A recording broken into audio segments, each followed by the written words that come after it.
Wealth and frugality. There are very many humans in the world who are strongly religiously biased or who have turned to atheism, a purely secular ideology or a certain philosophy.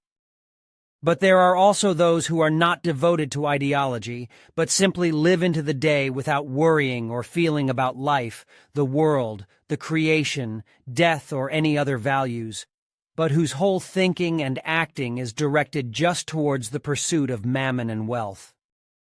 But sooner or later it must be of importance to them, like all other humans, religious, sectarian, worldly, ideologized, and philosophical, to free themselves from the non-thinking of truth and its non-acceptance, as well as from greed and the pure pursuit of wealth, in order to become frugal, calm, and free.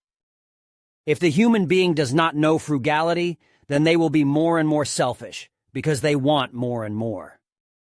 And if they possessed the whole world, the solar system, or even the whole universe, they would still not be satisfied.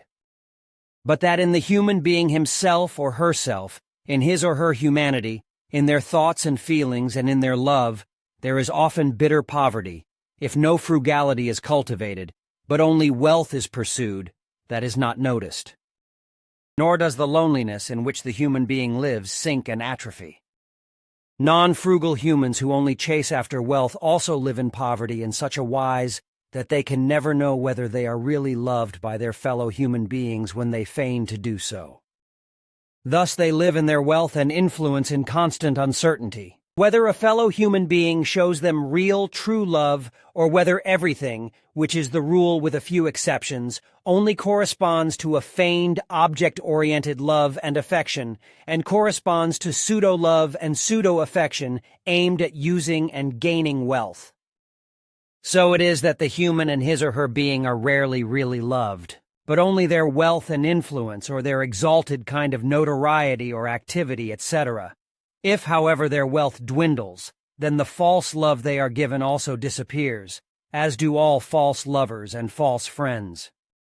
They disappear like nightbirds, which shy away from the light when wealth disappears and is lost. This, however, is precisely the moment when true and good friends in true love would be dear to the rich human, because he or she needs them precisely in this situation of the loss of wealth and is actually dependent on them.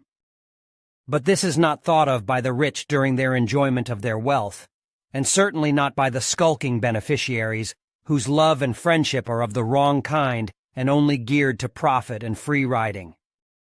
The human being, however, who cultivates frugality, pushes such thoughts and actions far away from himself or herself and strives to lead a simple life, even when he or she can call a certain prosperity and wealth their own.